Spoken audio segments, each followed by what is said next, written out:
परावर्तन कोण के बराबर होता है, अर्थात angle I is equals to angle R। और दूसरा नियम, आपतित किरण दर्पण के आपतन बिंदु पर अभिलंब और परावर्तित किरण सभी एक ही तल में होते हैं। परावर्तन के यह नियम गोलीय पृष्ठों सहित सभी प्रकार के परावर्तक पृष्ठों के लिए लागू होते हैं। बच्चों, आप रोज अपने आप को घर में लगे दर्पण में देखते होंगे। यह दर्पण समतल दर्पण होता है, जिसमें हमारा प्रतिबिंब सदैव सीधा, हमारे आकार के बराबर और आभासी दिखाई देता है। आभासी क्यों कहा मैंने? आभासी इसलिए क्योंकि हम अपने प्रतिबिंब को किसी पर्दे पर नहीं उतार पाते, अतः इस प्रकार का प्रतिबिंब आभासी प्रतिबिंब कहलाता है। चलिए बच्चों, अब हम गोलीय दर्पणों के बारे में पढ़ते हैं। ऐसे दर्पण जिनका परावर्तक पृष्ठ गोल होता है गोलीय दर्पण कहलाते हैं। यह दो प्रकार के होते हैं, उत्तल दर्पण और अवतल दर्पण। आइए बच्चों, इन्हें हम एक क्रियाकलाप से समझते हैं। बच्चों, एक बड़ी चमकदार चम्मच लीजिए। इस चम्मच की अंदरूनी सतह अवतल दर्पण की भांति कार्य करेगी और इसकी उभरी हुई बाहरी सतह उत्तल दर्पण की तरह कार्य करेगी। अब इस चम्मच के उभरे हुए गोलीय सतह के सामने, जो कि उत्तल दर्पण की तरह कार्य करता है, कोई भी एक वस्तु जैसे कि एक पेन लेकर जाएं। आप देखेंगे कि वस्तु का प्रतिबिंब सीधा, आभासी और आकार में छोटा बनता है। फिर से आभासी क्यों? बिल्कुल सही, क्योंकि इसे हम पर्दे पर नहीं प्राप्त कर सकते। अब धीरे धीरे इस पेन को चम्मच की सतह के आगे और पीछे ले जाकर देखें। पेन का प्रतिबिंब सदैव आभासी, सीधा और छोटा ही बनेगा। अब इस पेन की चम्मच की अंदरूनी सतह, जो कि अवतल दर्पण की तरह कार्य कर रही है, की तरफ ले जाएं। आप देखेंगे कि प्रतिबिंब उल्टा और आकार में छोटा बनता है।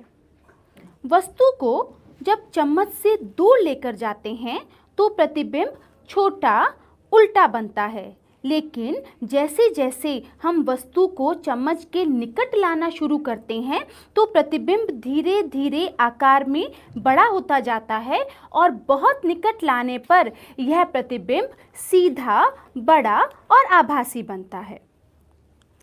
आइए बच्चों, अब हम देखते हैं कि कैसे अवतल दर्पण प्रकाश की किरणों को एक बिंदु पर केंद्रित करता है। इसके लिए हमें एक अवतल दर्पण और कागज़ की शीट की आवश्यकता है। कागज़ को अवतल दर्पण के आगे इस प्रकार रखें कि दर्पण द्वारा परावर्तित हुआ सूर्य का प्रकाश कागज़ पर एक तीक्ष्ण बिंदु के रूप में प्राप्त हो, अर्थात सूर्य से आने वाली किरणें दर्पण के द्वारा एक तीक्ष्ण बिंदु के रूप में केंद्रित हो जाएं। वास्तव में कागज के ऊपर यह प्रकाश का बिंदु सूर्य का वास्तविक प्रतिबिंब है। इस बिंदु को अवतल दर्पण का मुख्य फोकस भी कहा जा सकता है।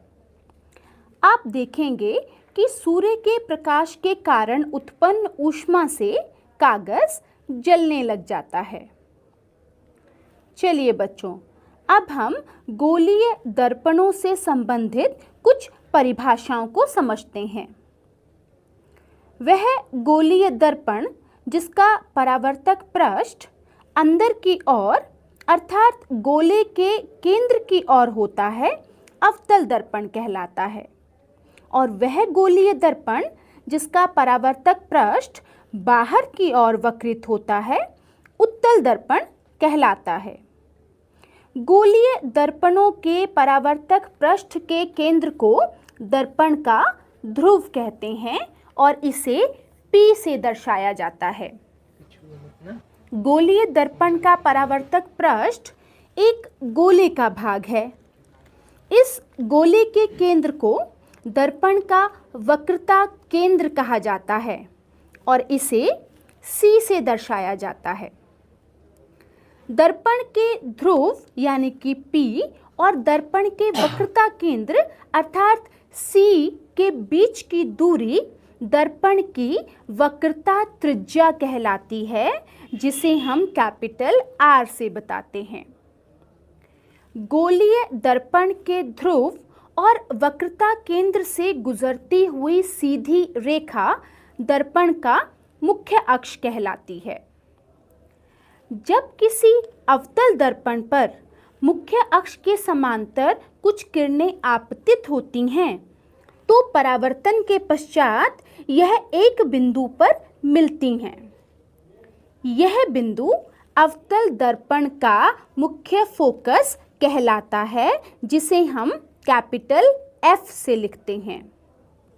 यहीं जब उत्तल दर्पण पर प्रकाश की किरणें मुख्य अक्ष के समांतर आपतित होती हैं, तो परावर्तन के पश्चात यह बिखर जाती हैं, परंतु मुख्य अक्ष पर एक बिंदु से आती हुई प्रतीत होती हैं।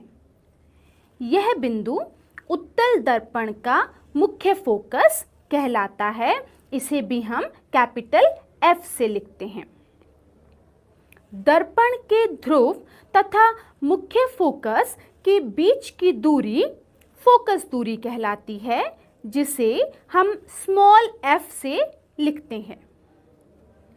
किसी गोलीय दर्पण की वक्रता त्रिज्या कैपिटल R तथा फोकस दूरी स्मॉल f आपस में संबंधित होते हैं। यदि हमें किसी दर्पण की त्रिज्या R ज्ञात हो, तो हम उस दर्पण की फोकस दूरी निकाल सकते हैं। इनका सूत्र है R is equals to 2f, अर्थात वक्रता त्रिज्या फोकस दूरी की दोगुनी होती है। आइए बच्चों, अब हम देखते हैं गोलीय दर्पणों द्वारा प्रतिबिंबों का बनना। गोलीय दर्पणों द्वारा प्रतिबिंबों के बनने का अध्ययन हम किरण आरेख खींचकर भी कर सकते हैं। जब किसी गोलीय दर्पण पर प्रकाश की किरणें आपतित होती हैं, तो किरण आरेख बनाने के लिए किन्हीं दो किरणों पर ही विचार कर आरेख बनाया जा सकता है। कम से कम दो परावर्तित किरणों के प्रतिच्छेदन से किसी बिंब के प्रतिबिंब की स्थिति ज्ञात की जा सकती है। जैसे यदि दर्पण के मुख्य अक्ष के समांतर आती प्रकाश किरण परावर्तन के पश्चात अवतल के मुख्य फोकस से गुजरेगी, वह उत्तल दर्पण के मुख्य फोकस से अपसारित होती प्रतीत होगी। अवतल दर्पण के मुख्य फोकस से गुजरने वाली किरण या उत्तल दर्पण के मुख्य फोकस की ओर निर्देशित किरण परावर्तन के पश्चात मुख्य अक्ष के समांतर जाएगी। अवतल दर्पण के वक्रता केंद्र से गुजरती किरण या उत्तल दर्पण के वक्रता केंद्र की ओर निर्देशित किरण परावर्तन के पश्चात उसी पथ के अनुदिश वापस जाएगी। अवतल दर्पण या उत्तल दर्पण के बिंदु P की ओर मुख्य अक्ष के तिर्यक आपतित किरण परावर्तन के पश्चात तिर्यक दिशा में ही जाएगी। इन किरणों का उपयोग करके हम किसी भी स्थिति के लिए प्रतिबिंब और किरण आरेख बना सकते हैं। आइए बच्चों, अब हम उत्तल दर्पण के द्वारा प्रतिबिंबों का बनना देखते हैं। सबसे पहले हम वस्तु को अनंत दूरी पर रखते हैं। मान लीजिए प्रकाश की किरणें मुख्य अक्ष के समानांतर दर्पण पर पड़ती हैं और उत्तल दर्पण से परावर्तित होने के बाद यह बिंदु F से आती हुई प्रतीत होती है। यहाँ हम कह सकते हैं कि प्रतिबिंब फोकस F पर बनता है। यह आभासी, छोटा और सीधा होता है। दूसरी स्थिति देखते हैं। वस्तु को दर्पण से एक निश्चित दूरी पर रखा जाता है। मान लीजिए एक आपतित किरण मुख्य अक्ष के समांतर आती हुई दर्पण पर पड़ती है और परावर्तित हुई किरण F बिंदु से आती प्रतीत होती है। दूसरी आपतित किरण C से गुजरती है और इसी पथ से वापस परावर्तित हो जाती है। यह दोनों ही किरणें बिंदु A पर मिलती हुई प्रतीत होती हैं। रेखा A' B' खींचने के बाद A' B' वस्तु का प्रतिबिंब बनता है। यह प्रतिबिंब P और F के बीच में बनता है और यह सीधा, आभासी और आकार में छोटा होता है। आइए बच्चों, अब उत्तल दर्पण के उपयोग पढ़ते हैं। उत्तल दर्पणों का उपयोग वाहनों के पश्च दृश्य दर्पण या रियर मिरर के रूप में किया जाता है, क्योंकि ये सदैव सीधा प्रतिबिंब बनाते हैं और वह आकार में छोटा होता है। इन दर्पणों का दृष्टि क्षेत्र भी अधिक होता है, क्योंकि यह बाहर की ओर वक्रित होते हैं। अतः ये ड्राइवर को अपने पीछे का बड़ा क्षेत्र देखने में हेल्प करते हैं। चलिए बच्चों, अब हम अवतल दर्पण के द्वारा बने प्रतिबिंबों को देखते हैं। इसके लिए हम इस सारणी की मदद लेंगे। जैसा कि हम देख रहे हैं, यहाँ वस्तु को 6 विभिन्न स्थितियों पर रखकर प्रतिबिंब की भिन्न भिन्न स्थितियां ज्ञात की गई हैं। सबसे पहले हम वस्तु को अनंत पर रखते हैं तो हमारा प्रतिबिंब फोकस F पर बनता है, जो कि छोटा, वास्तविक व उल्टा है। वास्तविक क्यों? क्योंकि इसे हम पर्दे पर प्राप्त कर पाते हैं। इसके बाद आप देखेंगे कि जैसे जैसे हम वस्तु को दर्पण के नज़दीक लेकर जाते हैं, प्रतिबिंब दर्पण से दूर होता जाता है। दूसरी स्थिति में हम वस्तु को C से परे रखते हैं तो प्रतिबिंब F और C के बीच बनता है, जो छोटा, वास्तविक और उल्टा है। जब वस्तु को C पर रखा जाता है तो प्रतिबिंब भी वहीं C पर बनता है, जो अब वस्तु के साइज के बराबर, वास्तविक व उल्टा है। अब जब वस्तु को C और F के बीच में रखा जाता है तो प्रतिबिंब C से परे, बड़ा, वास्तविक व उल्टा बनता है।